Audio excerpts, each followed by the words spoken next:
This week in the garden, we're working on planting up roots that we purchased so that we can get things growing for this upcoming garden season. Come along.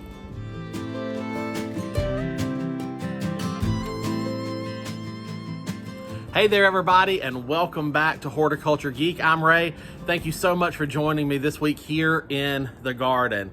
And like I just said, this week we are going to be planting up some roots that I picked up from a local big box store. And we're gonna go ahead and get those pre-potted so that we can get some growth on them ahead of time for them to go into the ground for the gardening season. So I'm sure many of you, if you've been walking around big box stores and garden centers, have seen these plants. They come in these bags. They are just rootstock, okay? So, and if you've ever been wondering, what should I do with those, okay? Here's how I like to do it. Now, you can absolutely buy these, hold on to them, and plant them directly into the ground as soon as time allows. Or you can go the route I'm going today, and I'm going to actually pot these up into containers, and we're going to let them go ahead and start growing so that by the time last frost and all that threat is done and the ground is warm enough, we can go ahead and have actual plants to put in the ground instead of just rootstock.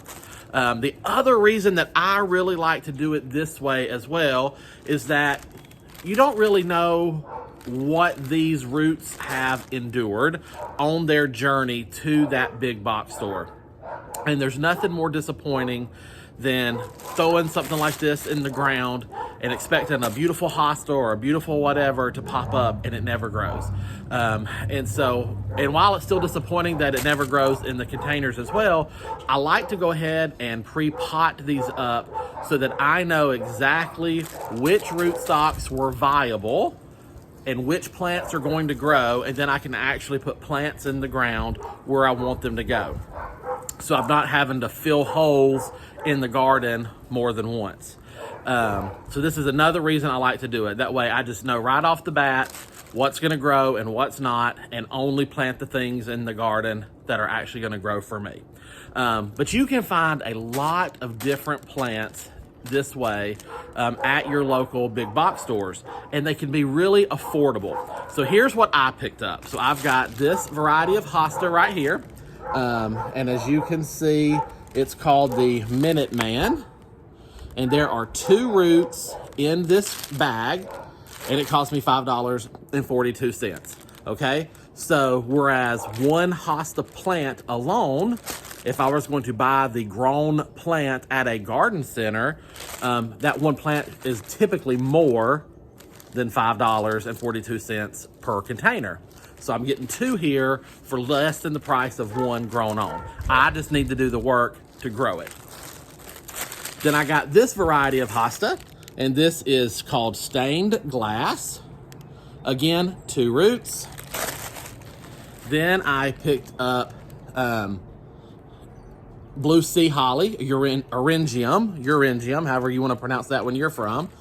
2 roots of that, and I actually picked up 2 bags of these, so I have 4 of these to try to grow. Euringiums are beautiful sea hollies, so I'm really hoping that these grow and we can get these into the garden this year. And then I picked up some hollyhocks, and I picked up this pink variety, which is just called Hollyhock Pink from this particular grower. And then I picked up Hollyhock Yellow. And so these were $3.46 for the 2 roots. So I got all of these roots, and we're gonna go ahead and plant them up. And it doesn't take huge, massive containers. So let me flip the camera around and show you our setup. Here we go. Okay, so it's a pretty windy day. I do apologize. Hopefully my camera mic is not picking up too much wind noise, but pretty simple standard setup here. So I have a container of potting soil, and if you've watched my video for a while, you know there is definitely a difference between container soil and garden soil. We are using a store-bought container soil for this. We need a very loose, well-draining soil. We do not want to dig dirt out of our yard, or we do not want to use a thick garden soil for this. A good compost will work for this, or a container mix will work for this. We want to give these roots a good medium to kind of expand and set roots into, right? So we don't want them to have trouble doing that, and we don't want to use an overly thick soil that will just hold water and rot the roots either. So I've got my good soil here. I've got a very simple tray right here, and it's got these containers in it. These are all recycled containers. I've purchased plants in them before. So hang on to these things when you buy them at the garden centers so that you can reuse them for projects like this. So, and then I've also gone through and made tags for my plants, because once I put bare roots underground in these pots, if I don't have them tagged, I have no idea what they are when they sprout up until they get big enough to identify what they are, right? So I want to know what they are. So pre-make your tags. So it's a pretty simple process for these. Let me start with the sea holly here. So we are just going to open this up.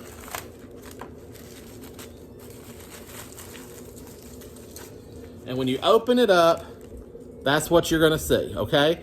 So they've got a little bit of planting medium in the bag, and then they've got the rootstock in the bag. So we're just gonna pull that out and tease that apart.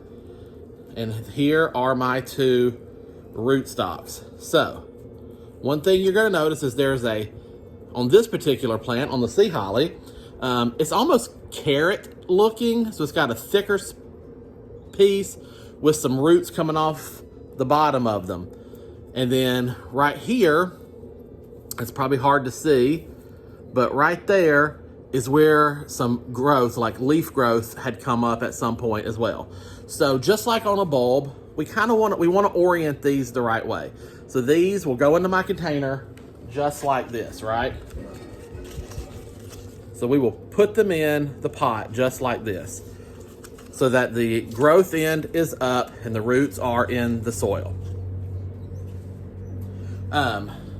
And these little containers that I pulled out are gonna be too small for this particular rootstock. I didn't think that through enough. So I'm gonna pause right here for a second. You won't notice the time lapse. And I'm gonna go get a couple of bigger containers, or 4 bigger containers for this particular rootstock. So let me do that. Okay, so I went to my supply closet and I just grabbed this size, okay? So that's gonna be perfect now, as you can see, for this. That's gonna fit nicely in there. And the other thing that I have here is my Biotone starter fertilizer. So if you've been with me for a while, Espoma Organic Biotone, this is a root stimulant. So it helps your roots get established, and it contains essential mycorrhiza that will go into the soil to help roots establish and pull the nutrients they need out of the soil. So I love Biotone. I use it all the time. If you've been with my channel for a while, you know that. Now this process is gonna be pretty simple. So we're simply just gonna take one of our pots,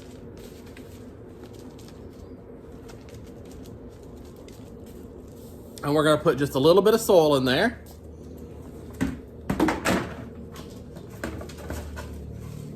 And we're just gonna put a little Biotone in there.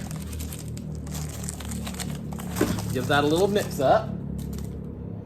Then I'm gonna take my rootstock and I'm gonna set my rootstock in there.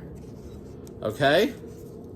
So I'm just poking it down in there, and then it's gonna look just like that. You can see that, okay?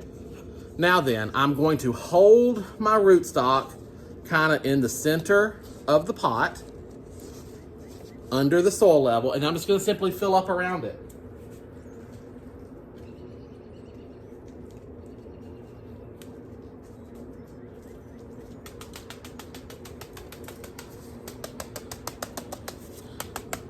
I'm tapping it to make sure there are no air bubbles and that the soil is worked around all those spidery roots that were under there. And then right there is my little growth tip. So it's right at soil level. So this root is now planted. I've got to get his buddies all planted, and then we can water them all in. And guys, that's the process. It is super, super simple. Anyone can do this. And so I am going to set the camera up, just kind of let it roll as I run through this from this point on. So yeah, hang tight. And then once we get them all planted up, hopefully we won't run into any more pot size issues. If we do, I'll just switch more pots out. Then we'll get them watered up, and then we'll get them into the potting shed, and that's where I'm gonna store these until we're ready to plant them out in the garden. So here we go.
So the hosta roots had a little band around those. So you got to be careful when you're going through your bags like this to make sure that if those are banded, that you're getting them. And then once I have that unbanded,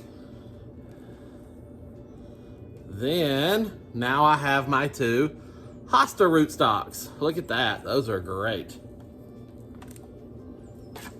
Now, even though this looks like a big rootstock, I'm gonna be able to fit it in this little pot because that's a very flexible rootstock.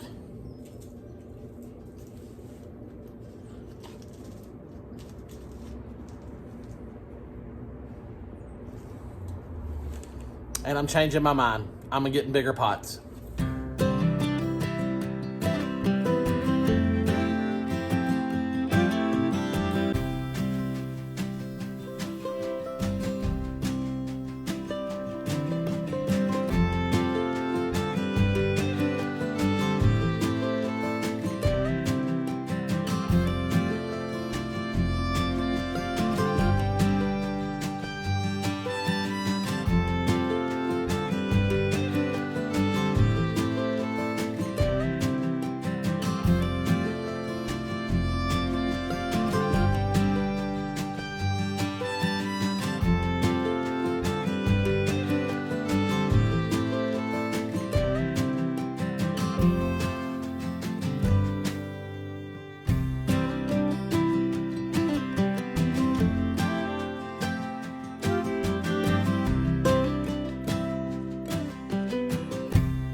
Okay, so for this hollyhock pink, the root stocks for the 2 in that bag are dramatically smaller than the yellows.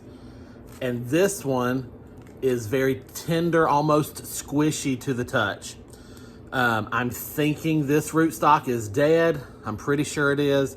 It may have a little life left in it, and that's unfortunately a chance you take. This one is not far off, but it definitely still has some life in it. I think these have just been in that bag desiccating with no water for too long. I'm gonna go ahead and plant them both. We'll see what happens.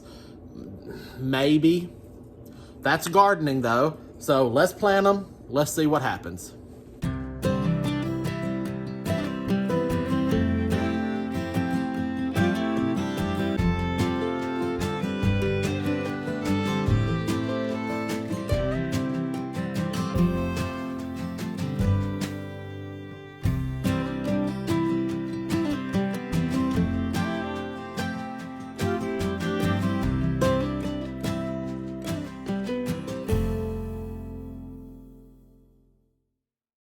And again, these two rootstocks are banded. So I'm just going to gently remove this banding without ripping roots. There we go. Then I'm going to kind of unfold that rootstock and pull them apart.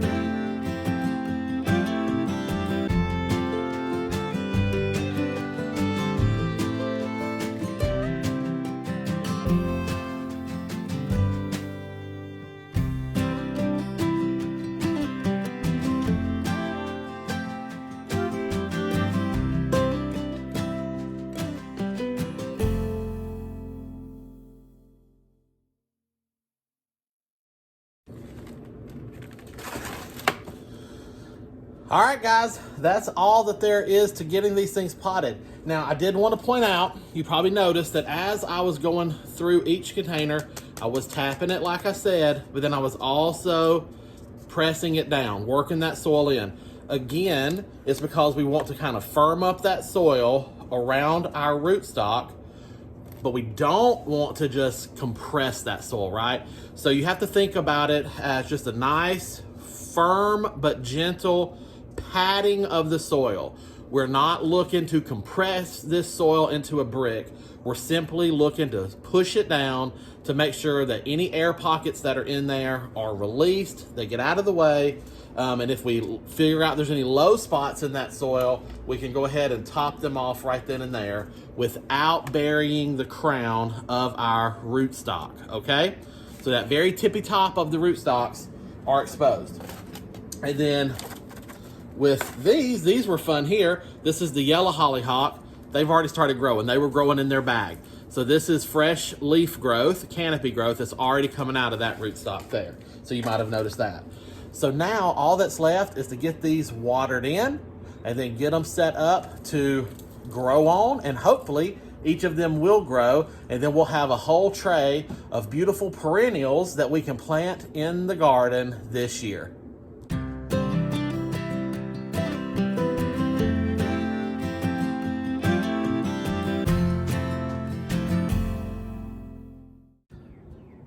All right, guys, that is the end of this week's project for me here today in the Horticulture Geek Garden. I've got these sitting right here on this ledge just so that they can drip out a little bit, let some of the water get out of those pots before I put them into my potting shed. So now my potting shed is where I'm going to put them because I just want a sheltered location where I'm going to frequently check them to make sure they don't dry out. I keep them evenly moist. I don't want to drown them, keep them evenly moist. If you don't have a potting shed or a greenhouse or a garden shed, a porch will work, just somewhere sheltered where you can kind of baby them, keep an eye on them. If your temperatures look like they're going to dip, remember these are wanting to sprout for the season, so we don't want them to go through a freeze at this point. A cool evening is not bad. We do not want a freeze on them, or it's just going to stop the growth and the plant's going to have to reset itself. And some of these, as I pointed out, are a little rough, okay? That's the risk we take. But we're wanting these to grow, not stop. So keep them in a nice sheltered spot where you can baby them. So while we're standing here in this section of the garden next to those plants dripping off, I did want to point out for you, if you've been here for a while with me, this is where we planted our onions the other day. And I have filled in the empty space behind the onions with cabbages and broccolis. So let's take a quick look at this. You can see we are getting some really good growth. Our onions are looking great. And my cabbages and broccolis are looking great as well. And other things in the garden are starting to pop and emerge. Daffodils are blooming. The candy tuft is blooming. Lots of things are sprouting. Our roses that we worked on the other day are looking great. And look at this, guys.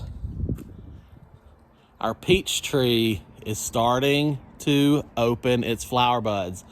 So this is going to be a beautiful flower show here in just a matter of days. That thing should completely fill out.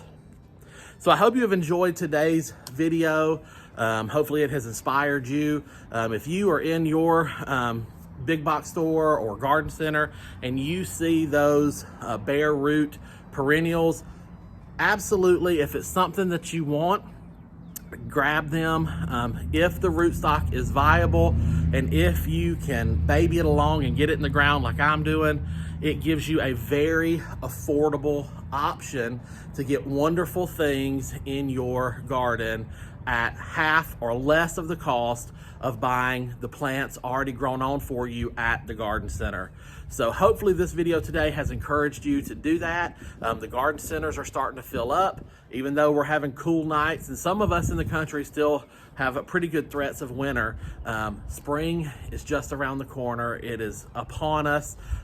For many of us here, especially in the South, it's game on. It's almost go time. So hopefully this video, like I said, has encouraged you guys to get out into your gardens and do something fun. Grab some plants, give some experiments, and see what happens in your garden for this growing season.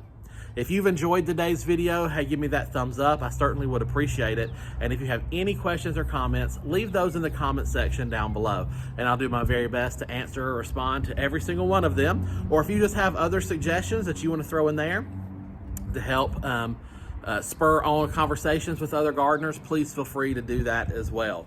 I will also link the Biotone starter fertilizer under this video, so if you're looking for it and haven't been able to find it in your area, you can purchase it through that link on this video. Hopefully that will help you out to get that product. It is a wonderful, wonderful product. I love it. So that's all for me today here in the Horticulture Geek Gardens, guys. Thank you so much for joining me. But until next time, from my garden to yours, I wish you all the best and happy gardening.